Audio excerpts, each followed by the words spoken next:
అస్సలాము అలైకుం వరహమతుల్లాహి వబర్కాతు. అల్హమ్దులిల్లాహ్. రమజాన్ యొక్క పవిత్రమైన రోజులు మన యొక్క జీవితంలోకి వచ్చాయి. వాటిని మనం మన యొక్క జీవితంలో సాగిస్తున్నాము. చాలామంది రమజాన్ నెల ఆఖరి 10 రోజులలోని ఎతికాఫ్ ఎందుకు ఉండాలి అని చెప్పి అడుగుతూ ఉంటారు. అలాంటి వారికి నేను చెప్పే విషయం ఏమిటి అంటే, ప్రవక్త ముహమ్మద్ సల్లల్లాహు అలైహి వసల్లం గారు ఆయన యొక్క జీవితంలో రమజాన్ నెల మొదటి 10 రోజులు ఎతికాఫ్ చేశారు. ఆ ఎతికాఫ్ చేసిన తర్వాత ప్రవక్త గారు అన్నారు, నేను షబే ఖదర్ని రమజాన్ నెల మొదటి 10 రోజులలో వెతికాను, కానీ నాకు ఆ రాత్రి కనిపించలేదు అని చెప్పి ప్రవక్త గారు రమజాన్ నెల రెండవ 10 రోజులు అంటే 10వ ఉపవాసం నుండి 20వ ఉపవాసం ఈ మధ్యలో ఎతికాఫ్ అనేది ఉన్నారు.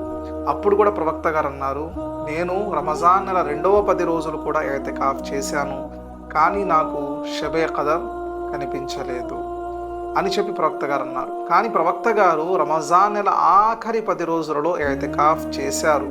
చేసిన తర్వాత అన్నారు, నాకు తెలియజేశారు ఏమని అనగా, రమజాన్ నెల ఆఖరి 10 రోజులలోనే షబే ఖదర్ పవిత్రమైన రాత్రి మనకి లభిస్తుంది.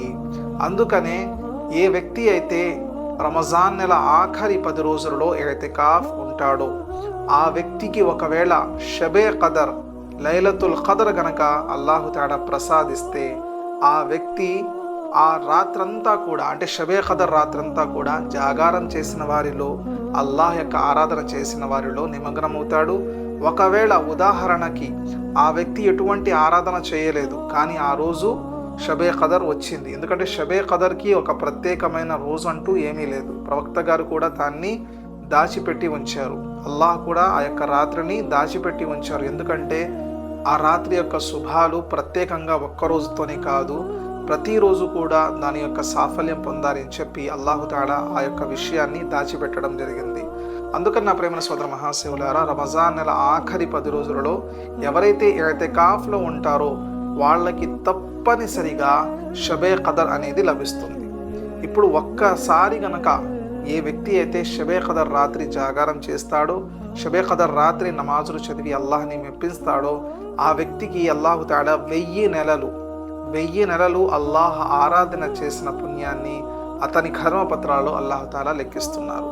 మరి ఏ వ్యక్తి అయితే ఎతికాఫ్లో ఉంటున్నాడో ఒకవేళ ఆ వ్యక్తి ఆ రాత్రి గనక అతనికి లభించి అప్పుడు కూడా ఆ వ్యక్తి ఆరాధన చేయకుండా నిద్రిస్తూ ఉంటే అప్పుడు కూడా ఆ వ్యక్తి షబే ఖదర్ని పొందగలుగుతాడు. ఎందుకంటే ఇక్కడ ఎతికాఫ్లో ఉండే వారికి ఒక షరతు ఉంది.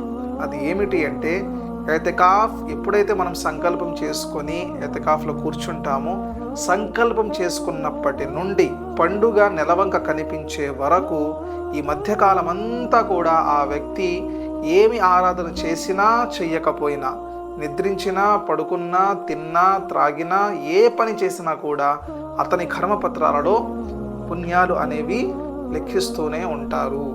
మరి అలాంటప్పుడు ఆ వ్యక్తికి షబే ఖదర్ లభించింది అయినా కూడా ఆ వ్యక్తి పడుకున్నాడు అంటే అప్పుడు కూడా ఆ వ్యక్తి యొక్క కర్మపత్రాలలో పుణ్యాలు అనేవి దైవదూతలు రాస్తూనే ఉంటారు. ఇప్పుడు మీరు గమనించండి, ఏ వ్యక్తి అయితే షబే ఖదర్ కోసం తపిస్తున్నాడో, షబే ఖదర్ రాత్రి కోసం జాగారం కోసం తపిస్తున్నారో వాళ్ళు గనక ఎతికాఫ్లో కూర్చుంటే తప్పకుండా వాళ్ళకి చాలా లాభాలు ఉన్నాయి. ఒక లాభం ఏమిటి అంటే, ప్రవక్త గారు ఆయన యొక్క జీవితంలో ఎప్పుడు కూడా రమజాన్ నెల యొక్క ఆఖరి 10 రోజులలో ఎతికాఫ్ వదలలేదు.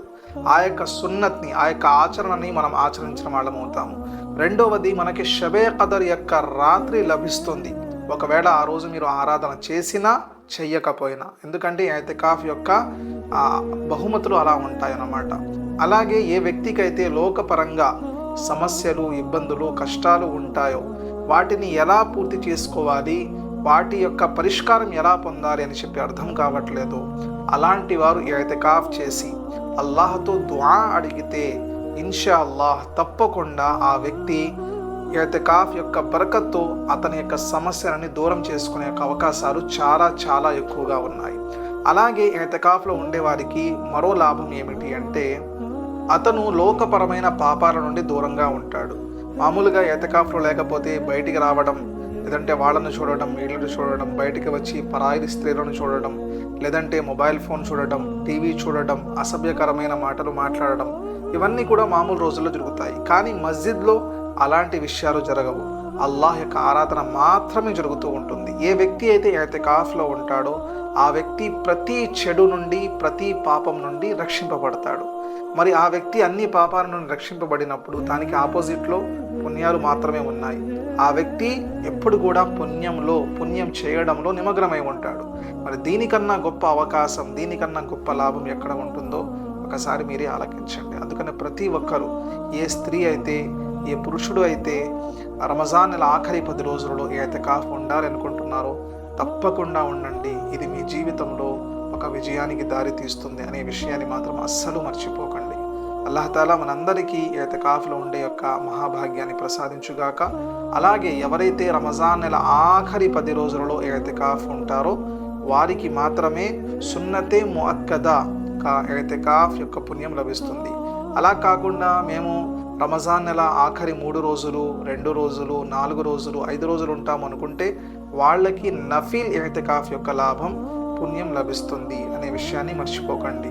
కానీ దీంట్లో మనకి లాభదాయకమైన ఇతికాఫ్ ఏది అంటే రంజాన్ నెల ఆఖరి 10 రోజులలో ఇతికాఫ్ ఉండడం.